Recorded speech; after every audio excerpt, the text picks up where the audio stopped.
दोस्तों, गीता संसार में सबसे पवित्र और समृद्ध पुस्तक है। गीता साक्षात भगवान श्री हरि विष्णु का रूप माना जाता है। विष्णु भगवान ने इस पुस्तक में संपूर्ण चराचर सृष्टि का वर्णन किया है। इसमें लिखी एक एक बात और श्लोक पत्थर की लकीर समान है।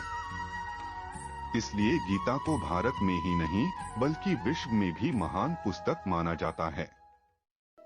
ज्ञान का भंडार कहे जाने वाली इस पुस्तक को पढ़ने से मन को शांति मिलती है और अन्याय के खिलाफ लड़ने की शिक्षा भी मिलती है। गीता में लिखे शब्द मोती के समान है। गीता के अनुसार जीत और हार आपकी सोच पर निर्भर करती हैं। मान लो तो हार होगी और ठान लो तो जीत होगी। गीता के अनुसार नेत्र केवल हमें दृष्टि प्रदान करते हैं, परंतु हम कब किस में क्या देखते हैं ये हमारी भावनाओं पर निर्भर करता है। अगर तुम शंका में ही डूबे रहते हो तो तुम्हारे रिश्ते की लंका बहुत जल्द जलने वाली है। याद रखना, अगर बुरे लोग सिर्फ समझाने से समझ जाते तो बांसुरी बजाने वाला भी कभी महाभारत होने नहीं देता।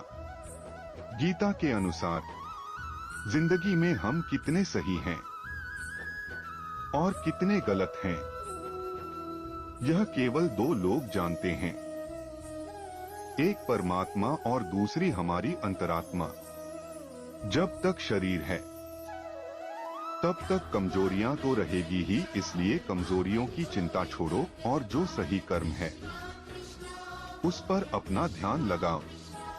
मन अशांत है और उसे नियंत्रित करना कठिन है, लेकिन अभ्यास से इसे वश में किया जा सकता है।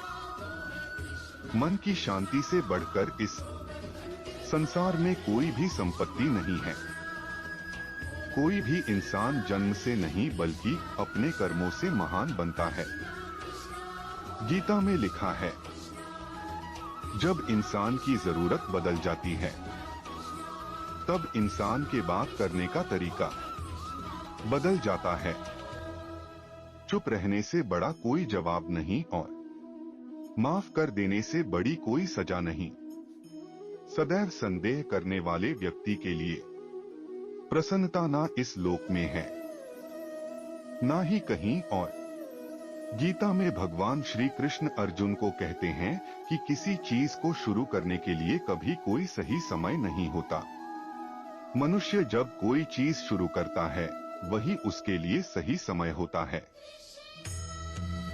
जो मनुष्य सही समय के इंतजार में रहता है उसके लिए सही समय कभी नहीं आता और वह कभी भी अपने काम को शुरू नहीं कर पाता। ऐसे मनुष्य जीवन भर सही समय का इंतजार करते ही रह जाते हैं और कभी सफलता प्राप्त नहीं कर पाते। इसलिए मनुष्य को चाहिए कि सही समय की प्रतीक्षा करने के बजाय वह अभी से ही काम को शुरू करें। गीता में कहा गया है कि बीते कल और आने वाले कल की चिंता करना व्यर्थ है, क्योंकि ना बीते हुए कल को बदला जा सकता है और ना आने वाले कल को देखा जा सकता है। मानव को वर्तमान का आनंद लेना चाहिए। भूतकाल में बीते घटनाओं को सोचकर एवं आने वाले कल की चिंता करके मनुष्य वर्तमान के सभी पलों को व्यर्थ गुजार देता है। हर व्यक्ति दुनिया को अपने अपने नजरिए से देखता है। जिसकी जैसी नजर यह दुनिया उसके लिए उसी तरह है। दुनिया को बदलने से पहले खुद के नजरिया को बदलना जरूरी होता है। जिस दिन आपका नजरिया अच्छा हो जाएगा यह दुनिया भी आपको बहुत अच्छी लगेगी। नजरिया हमारे व्यक्तित्व का बहुत अहम हिस्सा होता है। यही हमारे जीवन यात्रा की दिशा तय करता है। नजरिया सकारात्मक और नकारात्मक दोनों हो सकता है। नकारात्मक नजरिया होने से व्यक्ति केवल निराशा और दुख पाता है, लेकिन सकारात्मक नजर से व्यक्ति को यह जीवन बहुत ही सरल और सहज लगने लगता है। क्रोध मानव के विनाश का कारण होता है, क्योंकि क्रोध से भ्रम पैदा होता है और भ्रम से बुद्धि विचलित हो जाती है। क्रोध में मानव को कुछ भी आभास नहीं रहता है।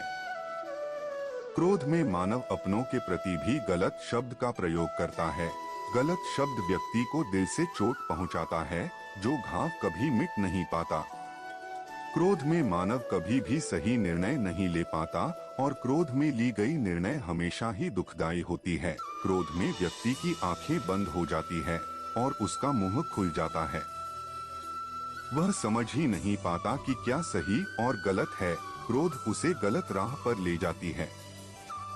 इसलिए मनुष्य को क्रोध पर काबू करके मन को शांत रखना चाहिए। युद्ध के परिणाम को सोचकर जब अर्जुन विचलित हो जाते हैं, तब भगवान श्री कृष्ण उन्हें कर्म का ज्ञान देते हुए कहते हैं कि कर्म कर, फल की इच्छा मत रख, क्योंकि कर्म करना मनुष्य के अधीन है, लेकिन फल प्राप्त करना मनुष्य के अधीन नहीं है। मनुष्य अगर सच्चे दिल से और कर्म को धर्म समझकर कर्म कर रहा है, तो उसे एक ना एक दिन कर्म का फल जरूर मिलेगा। जो मनुष्य फल की इच्छा रख के कर्म करता है, वह सुख दुख के जाल में फंस जाता है, क्योंकि जब मनुष्य अपने कर्म से फल प्राप्त नहीं कर पाता तो दुख उसे घेर लेती है।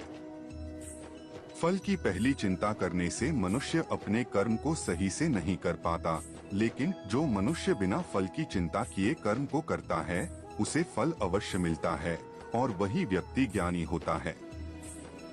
मन जिसके बारे में हम सुनते हैं लेकिन कभी देख नहीं पाते, क्योंकि मन हमारे शरीर का एक शक्तिशाली अदृश्य हिस्सा है। मन ही तो है जो मनुष्य में तरह तरह के भाव को उत्पन्न कराता है और मनुष्य उसी के अनुसार व्यवहार करता है। इसलिए मन को शांत रखे। मन मनुष्य को अपने जाल में इस कदर फंसा के रखता है कि मनुष्य लाख कोशिश कर ले, लेकिन वह अपने मन पर काबू नहीं पा पाता। मन काफी शक्तिशाली होता है, वह मनुष्य को अपने अधीन रखता है और हमारा मन हमें नाचना चाहते रहता है। मन मनुष्य को घमंड की मदिरा पिलाकर मदहोश करने की शक्ति रखता है। मन मनुष्य को जीवन के अंत तक अपने जाल से निकलने नहीं देता, जिस कारण मनुष्य सदा जीवन के मोह माया में व्यस्त रहता है। हर मनुष्य की आत्मा के अंदर परमात्मा का प्रकाश है और उस परमात्मा का साक्षात्कार करने के लिए मनुष्य को अपने मन पर नियंत्रण करना पड़ता है। एक बार मनुष्य मन पर काबू पाने में सफल हो जाए तो वह जीवन के मोह माया से बहुत आसानी से पीछा छुड़ा सकता है। मनुष्य का शरीर विनाशी है, उसका कोई अस्तित्व नहीं, लेकिन मनुष्य का आत्मा अविनाशी है। आत्मा कभी नहीं मरती, यह सदा अमर रहती है। आत्मा को ना कोई शस्त्र मार सकता है, ना कोई अस्त्र मार सकता है। मनुष्य का शरीर मृत्यु के बाद 5 तत्वों में विलीन हो जाता है, लेकिन आत्मा दोबारा नए शरीर में जन्म लेती है। इस प्रकार जो व्यक्ति जीवन के इस सत्य को समझ जाता है कि आत्मा कभी नहीं मरती, वह व्यक्ति कभी किसी के मरने का शोक नहीं मनाता, क्योंकि उसे पता है कि केवल शरीर मरा है, आत्मा तो जिंदा है। शरीर का नाश होने के बाद आत्मा दोबारा किसी अन्य शरीर का रूप धारण कर लेगी। खुद पर विश्वास मनुष्य को ताकतवर बनाती है। आपकी सफलता आपके खुद के विश्वास पर निर्भर करती है। व्यक्ति अगर खुद पर विश्वास कर ले तो वह हर एक कठिन कार्य को कर सकता है, चाहे रास्ते में कितना भी चुनौतियां आए। खुद पर विश्वास मनोबल को बढ़ाती है और व्यक्ति लक्ष्य को प्राप्त करने के लिए दृढ़ निश्चय कर लेता है तो उसे सफलता जरूर मिलती है। खुद पर विश्वास करके अगर मनुष्य कर्म में लग जाए तो उस कर्म को करने में उसे आनंद आता है और निश्चित ही उसे सफलता मिलती है। आज संसार के मानव विभिन्न धर्मों में बंट चुका है और वे धर्म, संप्रदाय और भगवान के नाम पर लड़ते झगड़ते हैं, लेकिन गलत बात है, लोगों को ऐसी सोच नहीं रखनी चाहिए, क्योंकि भगवान सबको एक समान देखते हैं। लेकिन उन्हें नहीं पता कि संसार में ईश्वर के कई रूप हैं और इसमें कोई भी छोटा या बड़ा नहीं है। परमात्मा का हर एक रूप समान है। जिस तरीके से हर एक नदी अंत में सागर में जाकर मिलती है, उसी तरह हर एक धर्म मत की धाराएं परमात्मा रूपी सागर में जमा होती हैं। इस संसार के निर्माता एक ही परमपिता है। जो व्यक्ति कर्म और ज्ञान को अलग अलग समझता है वह अज्ञानी है। ज्ञानी व्यक्ति के लिए कर्म और ज्ञान दोनों ही एक ही है, क्योंकि बिना कर्म के ज्ञान का कोई अर्थ नहीं। गीता कहती है कि ज्ञान को पढ़ने से प्राप्त नहीं किया जा सकता, इसके लिए अनुभव करना पड़ता है और अनुभव करने के लिए कर्म करना जरूरी होता है। इस तरह कर्म करने से ज्ञान का अनुभव होता है। संसार में सबसे बड़ा धर्म कर्तव्य का पालन करना है।